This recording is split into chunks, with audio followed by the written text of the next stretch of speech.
नमस्कार, हाजिर है हम आपके पसंदीदा कार्यक्रम आज के मेहमान के साथ, जिसे आप सुन रहे हैं आकाशवाणी ईटानगर के 103.1 मेगाहर्ट्ज अरुण एफएम पर, और मैं हूं आपकी रेडियो दोस्त ग्यामर नीमे। तो श्रोताओं, जैसे कि आपको पता है कि हमारे कार्यक्रम में हम आपको मिलवाते हैं, आपसे रूबरू करवाते हैं हमारे राज्य के कुछ ऐसे लोगों से जिन्होंने अपने कार्य क्षेत्र में बेहतरीन कार्य किया हो। तो आज हमारे बीच मौजूद है एक बहुत ही खास मेहमान। आप है श्री जैक तानिया बूथ, एक बहुत ही successful entrepreneur, event manager, and he also has a degree in BE Mechanical Engineering. He is one of the most successful event manager of the state, जो एरिस्कॉर्फ इवेंट मैनेजमेंट ब्रांड के proprietor है। उन्होंने अब तक North East India fashion week, Arunachal music festival, Arunachal film festival, Arunachal got talent, सड़क के superstar, Mrs Arunachal 2018 और भी कितने सारे। ये तो बस कुछ ही नाम लिए हैं मैंने, और साथ ही साथ नेशनल लेवल पर भी आप एज अ पार्टनर आपने कोऑर्डिनेट करा है इवेंट, जैसे कि हमारा इंडियाज गॉट टैलेंट और भी बहुत सारे इवेंट्स, जिसके बारे में हम आगे बात करेंगे। लेकिन सबसे पहले हम आपका स्वागत करना चाहते हैं हमारे अरुण एफएम के स्टूडियो में। हाँ, थैंक यू बुध सर, सबसे पहले हमें हम चाहते हैं कि आप जो हमारे लिस्टर्स है, हमारे श्रोताओं को अपने बारे में कुछ बताएं, अपने बचपन के बारे में, आप कहाँ से आए हैं और अपने एजुकेशन के बारे में। अभी पुराना याद दिला दिया, नमस्ते, थैंक यू। और ऑल इंडिया रेडियो ईटानगर के लिए तो मुझे इनवाइट किया, कुछ एक काबिल समझा, तो इसलिए मुझे खुश है कि मुझे भी बुलाया, तो मैं भी समझता हूँ कुछ है, तो थैंक यू नमस्ते। और ऑल इंडिया रेडियो को मेरा जन्म हुआ जीरो में, हापुली, वहाँ पर लॉर्ड समेश्री, तो मैं वहाँ पढ़ाई किया। मैं दापोरिजम में पढ़ाई किया, वहाँ मैं चौथा में फिर वापस आया, फिर जीरो में पढ़ाई किया मिडिल स्कूल में। इसका और फिर मैं अपना दीद बस्ती में पढ़ाई किया क्लास 10 तक, फिर याजाली में पढ़ाई किया, फिर वहाँ याजाली में हाई सेकेंडरी खत्म किया। इसके बाद मैंने डायरेक्ट कर्नाटका चला गया और इंजीनियरिंग करने के लिए, वहाँ पर मेरा इंजीनियरिंग खत्म किया।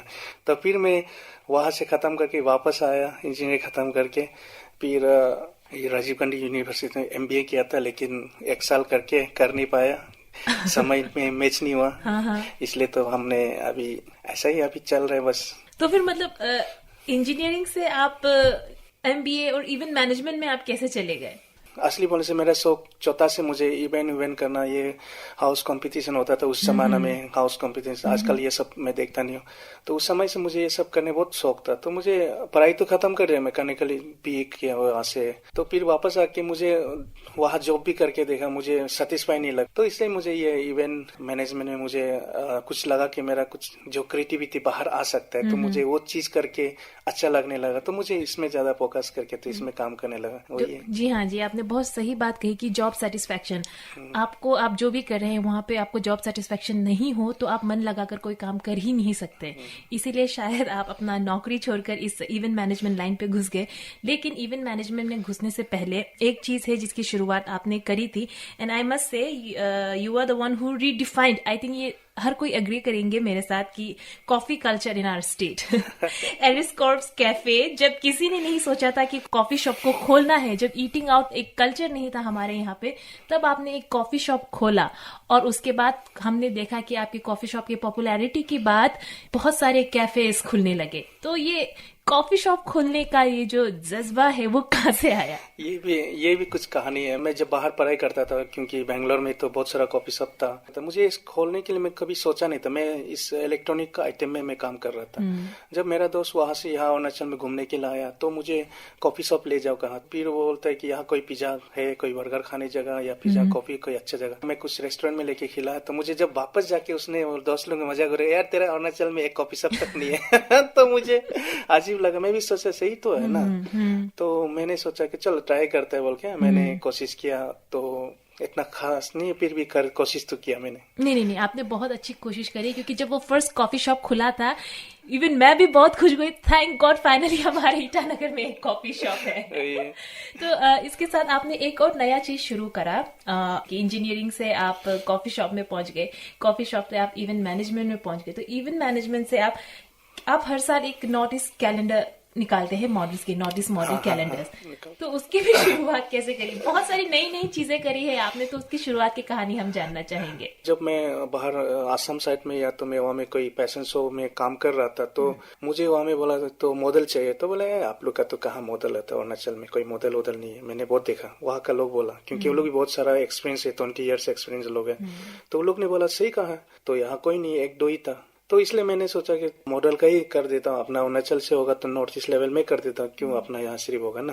तो नॉर्थ ईस्ट में तो मैं इसलिए सोचा कि नॉर्थ ईस्ट लेवल से मैं कैलेंडर का एक सोच, अपना ब्रांड भी प्रमोट हो जाएगा और बाकी का ब्रांड और मॉडल भी आ जाएगा, तो मेरे लिए काम करने फ्यूचर में, क्योंकि फैशन शो होते रहते हैं, तो मुझे इजी हो जाएगा। और इसलिए मैंने ये मॉडल का तो मैं सोचा कि बेस्ट वन चॉइस करेगा, तो इसलिए ये कैलेंडर मॉडल मैंने शुरू किया। तो मुझे अभी गर्व है कि ये मैंने किया है, क्योंकि इसका थ्रू से मुझे नॉमिनेशन भी बहुत सारा फोटोग्राफर का हुआ, इसका बाद फिर मेकअप आर्टिस्ट का तक भी नॉमिनेशन हुआ नॉर्थ ईस्ट में। फिर इसका जितना भी अभी वहाँ का मॉडल जो किया है मेरा साथ में, अभी आसाम में या बाहर में वो लोग अभी एक्टर बन गया और एक्ट्रेस बन गया और अच्छा मॉडल बन गया, तो मुझे खुश है वो लोग को देख के, क्योंकि चलो मैंने गलत मॉडल चॉइस नहीं किया। जी हाँ, ऐसे मुझे मॉडलिंग एक उभरता हुआ करियर पाथ है हमारे यहाँ पे, और जो चीज बिखरा पड़ा है उसे आपने अपने लेवल पे ऑर्गेनाइज करने की कोशिश करी आपने। तो फिर जो हमारे अपकमिंग मॉडल्स है जो आगे चल के जिंदगी में मॉडलिंग अपना करियर अपनाना चाहते हैं, तो हमें ये बताइए कि उनके लिए ये खास करके इन्फॉर्मेशन है, जब आप कैलेंडर मॉडल्स चूज करते हैं कैलेंडर शूट के लिए, तो किस बेसिस पे उसका सिलेक्शन किया जाता है? मेरा बेसिस ऐसा होता है, वो लड़का लड़की हाइट मैटर करता है मुझे, क्योंकि मैं ज्यादातर हाइट लेना चाहता हूँ, क्योंकि हर जगह में आजकल तो कंपटीशन मार्केट है, दूसरा को दिलासा दे के भी काम नहीं है कि छोटा मोटा हाइट वाला को लेके आपको मैं ये मॉडल बना वो मॉडल बना, मैं नहीं बोल सकता हूँ, क्योंकि बाद में जाके ये लोग का डिप्रेस होता है, क्योंकि वो लोग को हम तो काम दे देगा, नेक्स्ट में कोई देने वाला नहीं होगा, तो इसका वजह से वो लोग को क्या होगा कि वो लोग का डिप्रेस हो जाएगा कि मतलब हमने नहीं कर पाया। इसलिए मैं सोच समझ के मॉडल चॉइस करता हूँ। हाँ, उसमें कुछ एक खास होना पड़ेगा, मॉडल सुंदर नहीं होने से उसमें कुछ एक खास बात होना पड़ेगा, उसका एक खुद का एक अपना एक स्पार्क होना पड़ेगा। तो मैं उसी को देख के मैं चॉइस करता हूँ, और मैं जानता हूँ कि हाँ ये मॉडल आगे कर पाएगा नहीं कर पाएगा। जो मैं डायरेक्ट बोल देता हूँ नहीं कर सकता है, तो मैं बोल रहा था आपका, जब भी कोई भी मैसेज करते हैं मैं बोलता आपका हाइट, पहला मेरा ऑर्डर होता है हाइट कितना है, एज कितना है, मैं ये पूछ के मैं वो सब सिलेक्ट करता हूँ। हाँ, कुछ एक्टर एक्ट्रेस के लिए तो हाइट इतना मैटर नहीं करता है, उसको मैं नहीं बोल दूंगा कि अगर मॉडल में ही जाना है आपका हाइट मैटर बहुत करता है, और फिजिकल पर्सनैलिटी बहुत मैटर करता है, और एटीट्यूड मैटर करता है। तो मॉडल जाना है वो अलग है। एक्टिंग में तो हर कोई मतलब टैलेंट है कर सकता है, मैं उसको नहीं बोलूंगा, उसको हाइट मैटर नहीं। तो एज समवन हुज एक्सपीरियंस ये जो मॉडलिंग के फील्ड पे, अदर देन हाइट, आपको क्या लगता है कि सेल्फ ग्रूमिंग करने के लिए एक मॉडल को क्या क्या करना पड़ेगा? आदमी लोग मॉडल को देखता है कि हाँ ये क्या है, आशीष देखा गया, मैं वो लोग को पेश किया हूँ कि बहुत तकलीफ झेलना पड़ता है। लड़की लोग को अपना स्किन से लेके अपना हर चीज को मेंटेन रखना पड़ता है, खाने तक ये देने से भी नहीं खाएगा, वो देने से भी नहीं खाएगा, बस भूखा भी रहे लेकिन अपना खाने का बहुत मेंटेन करता है। और लड़का लोग का भी जिम जाना, फिटनेस रखना, लड़की लोग का ये सब बहुत मैटर करता है, क्योंकि अगर इंडस्ट्री में बना रहना है, अपना पर्सनैलिटी को मेंटेन रखना, ग्रूम करके रखना बहुत जरूरी है, क्योंकि वो बहुत मैटर करता है। तब आदमी जो दिखता है वो बिकता है, उसी तरह जी हाँ, अपना को मेंटेन रखना पड़ेगा। हाँ, आपने बहुत सही बात करी। इसलिए जो मेरे अपकमिंग जितने भी लिसनर्स में से अपकमिंग मॉडल्स बनना चाहते हैं, उनसे मैं ये कहना चाहूंगी कि मॉडलिंग आसान नहीं है। It's not just all glamour, आपको बहुत मेहनत करनी पड़ती है एक मॉडल बनने के लिए, सेल्फ डिसिप्लिन और खुद को मेंटेन करके रखने के लिए।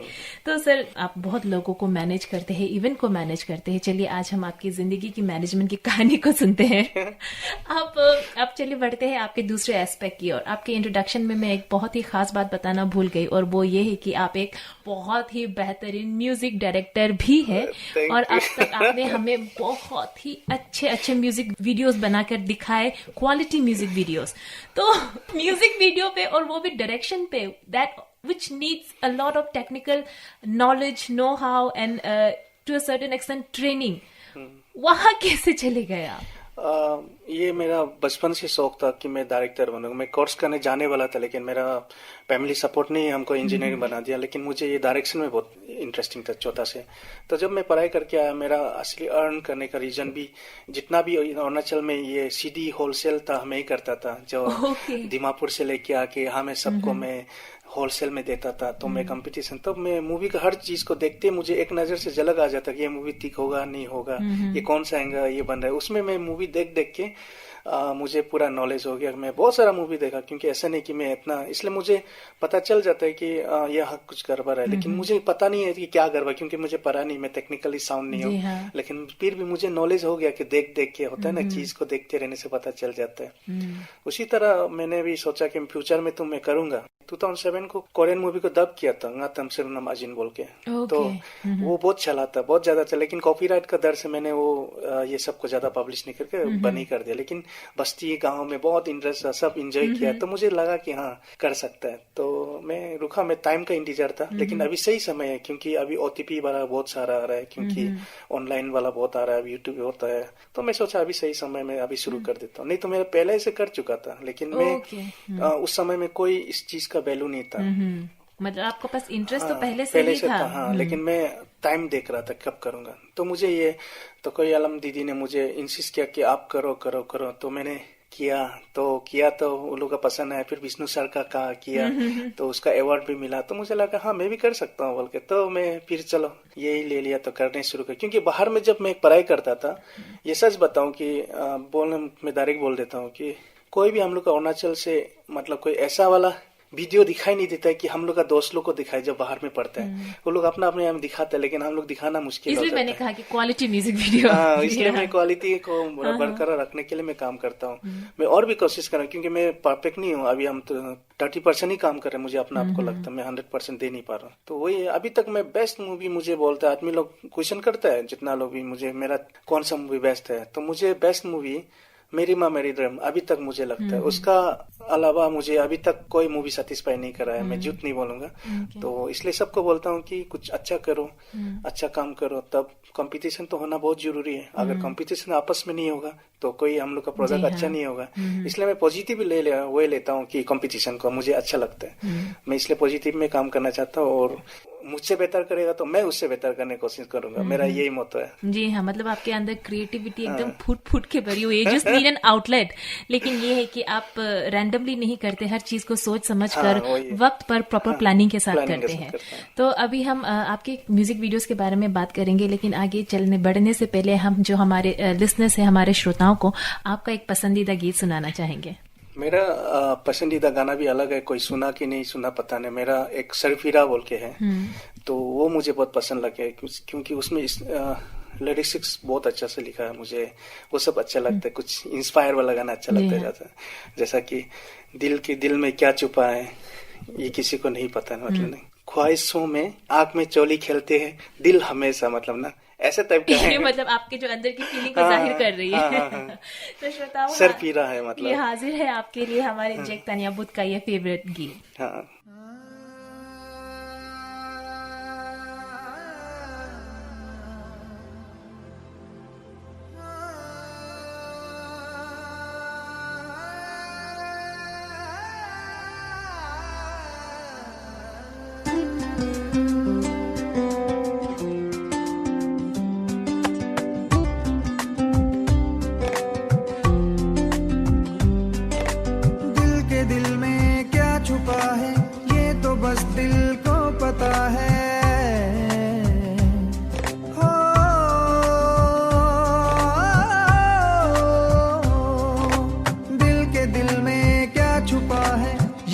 बस दिल को पता है, धड़कनों पे किसका पहरा, कौन कब क्यों दिल में ठहरा। दिल में क्या छुपा है ये तो बस दिल को पता है। क्या अजब इस दिल की अदा है, सर फिरा है दिल तो कुछ सर फिरा है, सर फिरा है दिल तो कुछ सर फिरा है।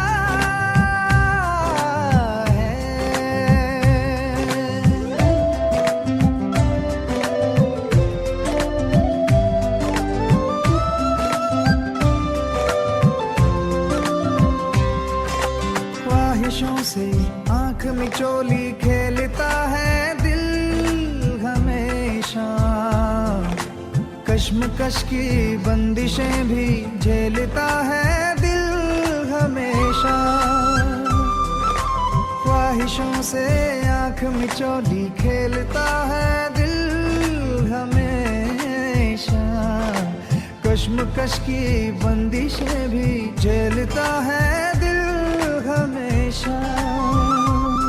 चेहरे पे इश्तिहार लगाकर घूमता है, हसरतों की नुमाइश करके झूमता है। सर फिरा है, सर फिरा है, दिल तो कुछ कुछ सर फिरा है, सर फिरा है, सर फिरा है, दिल तो कुछ कुछ सर फिरा है।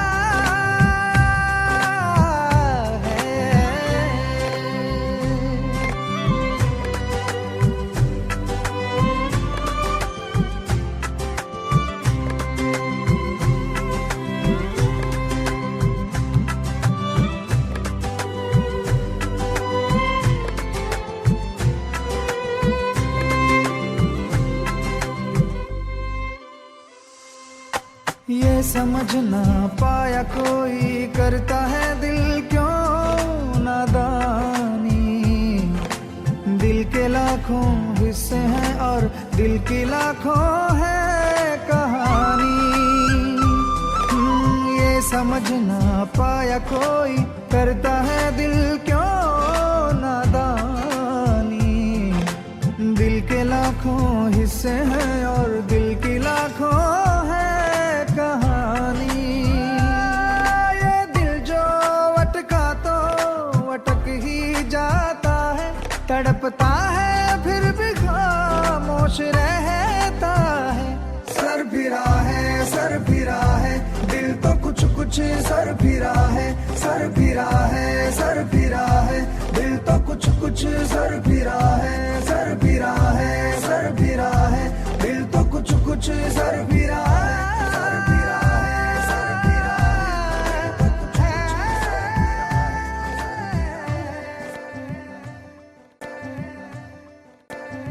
बहुत ही खूबसूरत गीत था सर और बहुत ही इंस्पिरेशनल था।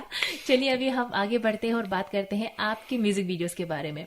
तो अब तक मेरे नॉलेज में जो आपके म्यूजिक वीडियोस मैंने देखे हैं वो है दुम्पर लगेर, नामगो कानंग, दोनी नगजिनम, नीला कोई आकाशे जो एक एसएमएस म्यूजिक वीडियो था, नीति रोशनी। तो इन सब में से आप कौन सा कहेंगे कि आपका पर्सनल फेवरेट कौन सा है और किसमें सबसे ज्यादा मजा आया आपको काम करने में?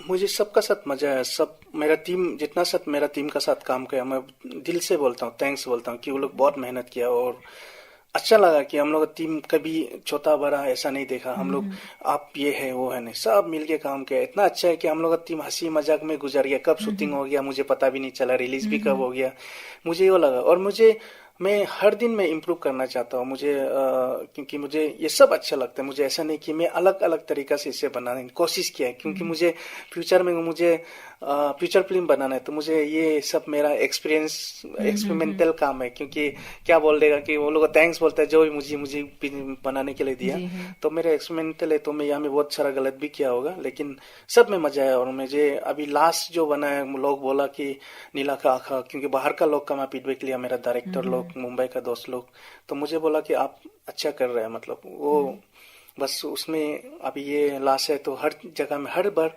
मुझे ग्रोथ करना चाहता अपना आप में, मतलब क्रिएटिव और हर चीज दिखाना चाहता है। तो मैं नहीं लगता कि मैं अभी तक कर पा रहा हूँ, लेकिन कोशिश कर रहा हूँ बेस्ट देने के लिए। लगता मतलब है आप अपने हर काम के साथ उसे और बेहतर बनाना चाहते हैं, खुद को आप और सिखा रहे हैं। तो फिर हमें ये बताइए कि जो सबसे पहला म्यूजिक वीडियो बनाया था आपने, और अभी जो लेटेस्ट म्यूजिक वीडियो बनाया, उसमें आपको क्या लगता है कि आपने क्या नया सीखा, और सबसे पहले म्यूजिक वीडियो में आपने क्या गलती करी? वो सबसे वीडियो में मुझे बहुत सारा गलतियां लेकिन कर तो दिया, लेकिन अभी जो है इसमें मतलब हमने अभी जो लास्ट किया इसमें मुझे थोड़ा सेटिस्फाई है, क्योंकि थोड़ा हम लोग का टेक्निकल हर चीज हम लोग को देखने का नजरिया, तो साउंड क्लैरिंग मतलब थोड़ा सा बेहतर होते गया। स्टेप बाय मैं भी खुद देख रहा हूँ ना, क्योंकि मैं तो हमेशा देखते रहता हूँ मेरा गलती कहाँ कर, मुझे पता होता है मैं यहाँ गलती किया, लेकिन हमें बिल्कुल नहीं पता चलता। लोग पता नहीं चलता है, लेकिन मुझे पता है यहाँ मैंने बहुत गलती, क्योंकि वो में लिंक होता है जब ट्रांसिस होते हैं, जैसा दूसरा सीन जाने से पहले, मतलब वो चीज बहुत नोटिस करता है। तो मेरा डायरेक्टर दोस्त लोग मुझे समझाता है कि यहाँ मैं अपने गलती किया, मैं फिर वहां से मैं पॉजिटिव लेके मैं सीखता हूँ। तो मुझे नीला आँखा में मुझे इतना मतलब बोलने वाला नहीं मिला, इसी वजह से मुझे खुश है कि मैं थोड़ा सही किया होगा। मतलब जो एस्थेटिक है वो हम बहुत खुश है उससे, लेकिन जो टेक्निकल नॉलेज है वो शायद दूसरे डायरेक्टर को ही पता चलेगा और वही आपको फीडबैक दे पाएंगे। लेकिन हमारे लिए आपके music videos will just love it. Thank you. तो अभी जो आपने इतने सारे लोगों के साथ काम करा, नेशनल लेवल पे भी आपने काम करा और रीजनल लेवल पे भी आपने काम करा, तो जब अरुणाचल में आते हैं तो how would you explain the work ethic of the people of our state, जिसके साथ अगर आप काम करते हैं तो अरुणाचल का? जी हाँ, मुझे प्रोफेशनल लोग का साथ काम करना इतना मजा नहीं आता है, क्योंकि ज्यादा टाइमिंग, ज्यादा ये वो, मुझे ऐसा लोग का साथ काम करना अच्छा लगता है जो मतलब काम को एंजॉय करो, काम का साथ एंजॉय करके काम करना मुझे। और मैं पहले बोल चुका हूँ कि मेरा टीम काम का साथ एंजॉय करते, काम का समय में बहुत चिल्ला देता हूँ लोग का ऊपर में, नहीं होने से मैं आगे पीछे नहीं देखता। मेरा एक खराब चीज है कि गलत लगा मैं गलत डायरेक्ट मुंह में बोल दूंगा, ऐसा है कि मैं, और बाद में हम लोग पूरा मस्ती करते हैं, एंजॉय करते हैं। तो इसलिए हम लोग बहुत, मेरा और ठीक है, लेकिन समय में आना है और समय में काम करना है। हाँ, मुझे अनप्रोफेशनल हो उससे मतलब नहीं है मुझे, लेकिन समय में, टाइम में आना है, टाइम में काम करना है और अपना काम को एंजॉय करना है और अपना 100% देने की कोशिश करना है। तो मैं ऐसे लोग के साथ काम करने ज्यादा पसंद करता हूँ, और जुबान का पक्का होना है बस। हाँ, वो मुझे अच्छा लगता है। आपका जो कलीग है वो इजी गोइंग होना चाहिए, लेकिन साथ ही साथ अपने काम को भी निभाना चाहिए उनको। ठीक है, तो फिर अभी ये जो हमारे कोरोना पेंडेमिक के बारे में तो हर कोई जानता है, इसका असर हमारे हर क्षेत्र में हुआ है, और खास करके इवेंट्स, अरुणाचल में बहुत सारे इवेंट्स इस बार कैंसिल हुए। तो इस कोरोना के वजह से जो इवेंट मैनेजमेंट का जो सेगमेंट है उसमें आपका कितना बड़ा नुकसान हुआ है? मैं बोलना बहुत कोशिश किया कि मैं इवेंट मैनेजमेंट, मेरा उसी से मैं खा पी के जी रहा था। हाँ। अब मेरा वो सब बंद हो गया, तो मुझे बहुत इफेक्ट हुआ, क्योंकि मेरा मिस्टर अरुणाचल आने वाला था और मिस नेपा गुवाहाटी में इस बार हो रहा था, क्योंकि वहाँ मोमो फेस्टिवल नॉर्थ ईस्ट जो बासिन कराते हैं मेरा दोस्त लोग, तो उसका साथ कोलैबोरेट करके मिस नेपा होने बहुत बड़ा ग्रैंड से होने वाला था, सब स्टेट से आने वाला था, तो नहीं हो पाया, वो भी बहुत मिस कर रहा हूँ और दुख, और कैलेंडर शूट भी हो नहीं पाया, तो उसके लिए भी दुख। और मिस्टर अरुणाचल तो हम लोग का गवर्नमेंट स्पॉन्सर कैलेंडर इवेंट है, तो मुझे इसको कराना ही था, क्योंकि इसके लिए मैं बहुत बड़ा प्लान किया था, क्योंकि इस बार क्योंकि स्पॉन्सर गवर्नमेंट का थ्रू हो रहा है, तो इसलिए मैं बहुत एक कुछ अलग करके दिखाने मन के लिए पूरा हम लोग बना चुका था, लेकिन वो कर नहीं पाया, तो बहुत दुख लग रहा है। और अरुणाचल फिल्म फेस्टिवल भी आने वाला था, हम लोग का प्लान कर चुका था, वो भी नहीं हो पाया, क्योंकि फिल्म फेस्टिवल एक ऐसा है जो हम लोग का जो फिल्म इंडस्ट्री अरुणाचल का इंतजार करता है कि यहाँ पर अपना नॉमिनेशन करे, अपना क्रिएटिविटी दिखाए। लेकिन इस बार बहुत लोग ने काम किया, लेकिन नॉमिनेशन कहाँ करे, फिल्म फेस्टिवल हो नहीं रहा है, तो दुखी हो जाता है कि नहीं हो पाया, तो मैं वो भी मिस कर दिया। तो अभी हम लोग का फिर अरुणाचल म्यूजिक फेस्टिवल फिर से होने वाला था, उसका भी नहीं हो पा रहा है, और बहुत सारा ऐसा इवेंट है जो अंदर प्रोजेक्ट चल रहा था, सब बंद हो गया। तो यहाँ में ग्रैंड वे से हम लोग एक अरुणाचल रनवे बोल के हम लोग का पैशन वीक चलाया, पैशन शो होने वाला था बहुत ग्रैंड वे से, लेकिन वो भी बंद हो गया, प्रोजेक्ट रुक गया। तो पूरा अभी मेरा जितना प्रोजेक्ट बनाया कागज फाइल अभी कई कोना में हम ढूंढने से भी नहीं मिलेगा, ऐसा हालत है। तो आपको अभी क्या लगता है, अगर ये कोरोना चलता रहा तो जो हमारे इवेंट मैनेजमेंट टीम है या फिर ऐसे आर्टिस्ट जो इवेंट करके अपनी रोजी रोटी कमाते हैं, उनके ऊपर कैसे वो सरवाइव करेंगे?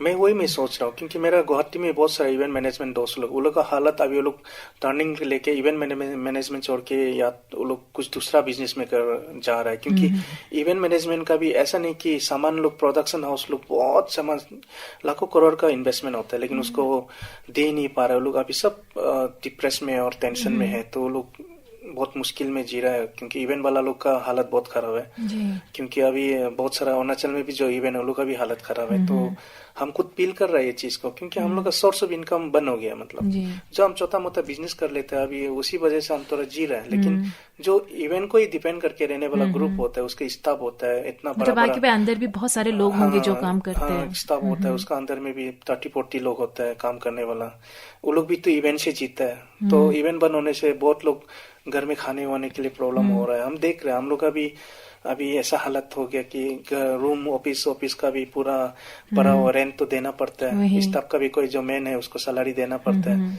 तो ऐसा करके बहुत तकलीफ में जी रहे। फिर हम लोग इधर उधर कोशिश कर रहे हैं, लेकिन वही अभी हम लोग का गवर्नमेंट का हम लोग का इवेंट को मतलब अप्रूव कर देगा, करो बोले। नहीं तो यहाँ भी एक इंडस्ट्री, ये भी बहुत बड़ा इंडस्ट्री, इवेंट इंडस्ट्री, तो उसको आदमी लोग नहीं जानता, इजी ले रहे हैं, लेकिन इसमें भी बहुत लोग मतलब अनएम्प्लॉयमेंट इस पेंडेमिक की वजह से।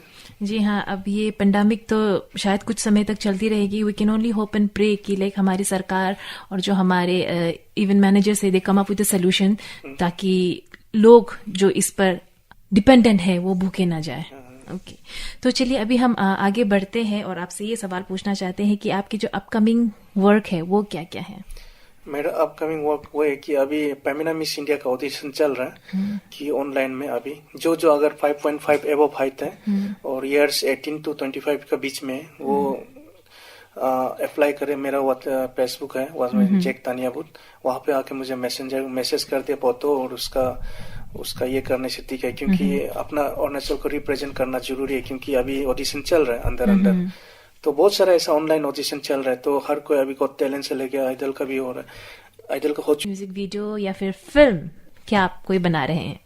हाँ, अभी अपकमिंग 11 को मेरा रिलीज है वाई इंटरनेशनल में, एक नाबम तत्ते और इस गाना गाया है उसने, और ये ताना बापू ये लिरिक्स है, और इसका प्रोडक्शन हाउस है जिगम प्रोडक्शन। जो ये लोग, मैंने कोशिश किया, ये लोग तीन दोस्त ये लोग ने आपस में एक गाना बनाया। ये गाना को मुझे दिया है, इतना बड़ा बोला है मुझे, दीदी ने बोला कि तोकोयालम दीदी ने बोला कि ये उसका हमें कभी भी वीडियो मतलब रिक्वेस्ट नहीं किया कि अच्छा से बनाओ, ये वीडियो में आपको रिक्वेस्ट कर रहा हूँ कि अच्छा से। मुझे तो ज्यादा भारी मैं क्या करूँ ऐसा लग रहा है। तो ये 11 तारीख को रिलीज है, और इसका बाद में नेक्स्ट महीना में भी रिलीज है ये टिम्बा और ये मेरा बहन का, वो भी यलम दीदी और पॉप का गाना। तो गाना बहुत सारा, और शॉर्ट मूवी भी आने वाला है। और हम लोग का जिगम प्रोडक्शन और एस्कोपिन फ्यूचर में हम लोग अब तक 2 इयर्स का अंदर में अभी से शुरू कर दिया ये मूवी फीचर फिल्म के लिए। Oh that's great. हाँ, तो अभी उसका प्रोजेक्ट अंदर चल रहा है, तो जो टैलेंट है वो उसको लेगा। आप हमें जरा बता सकेंगे कि ये जो फीचर फिल्म बनाने जा रहे हैं वो किस पर आधारित होगी? ये मेरा असम और अरुणाचल को लेके, दोनों का रिलेशन को लेके बनाना, पुराना जमाना का, बस वो ये उसमें बहुत सारा कहानी है, लव स्टोरी है, ट्विस्ट है, बहुत सारा है। तो मैं कोशिश करता हूँ कि ये अरुणाचल फिल्म बोल के नहीं, ये डायरेक्ट नॉर्थ ईस्ट लेवल और नेशनल लेवल देखे। तो मैं भगवान करे मेरा जो बोला सही हो, मैं कोशिश तो करूंगा ये। जी हाँ, क्योंकि आप एक फीचर फिल्म बनाने जा रहे हैं, इससे मेरे दिमाग में एक सवाल आया। एक जो कंट्रोवर्सी चल रही है खास करके हमारे अरुणाचल में, that is the use of Arunachali Hindi in जो हमारे लोकल फिल्म्स में। तो फिर आपके फिल्म में क्या किया जाएगा? ये अरुणाचली हिंदी का इस्तेमाल किया जाएगा, असमिस का इस्तेमाल किया जाएगा, या फिर अपने डायलेक्ट का? यहाँ पर डायरेक्ट अपना डायलेक्ट है, असमिस है, और जो ट्राइब का वही लैंग्वेज होगा, लेकिन सब टाइटल होगा। अगर हाँ कोई मूवी का डायरेक्टली हिंदी तब किया जाएगा, लेकिन मुझे ऐसा अच्छा नहीं लगता है कि कोई, मैं भी हिंदी बोलता है ब्रोकन हिंदी, लेकिन पुराना जमाना में सूट नहीं करेगा मेरा मुताबिक ये। जी हाँ, क्योंकि क्योंकि आपकी फिल्म का थीम ही कुछ और होगा, तो इसके लिए आपको हमारे डायलॉग ही यूज करना पड़ेगा। तो अब वैसे तो मैं इसके बारे में और बात करना चाहती थी और आपसे और बहुत कुछ जानना चाहती थी, लेकिन हमारे पास वक्त कम है। तो जाने से पहले हम चाहेंगे कि आप हमारे लिसनर्स को कुछ मैसेज दे जाए। मैं ये कहना चाहता हूँ कि देखो, हम भी सोचता था कुछ नहीं करेगा, लेकिन काम करते रहो, कोई ना कोई, जैसे आज मुझे रेडियो पर बुलाया तो आप लोग को भी बुलाएगा, तो हार नहीं मानना चाहिए, लाइफ में एंजॉय करना चाहिए। कभी कोई अमीर है, कोई गरीब है, कोई सब कुछ अपना जगह भगवान ने लिखा है, बस मेहनत करो और मेहनत करते रहो मेरा।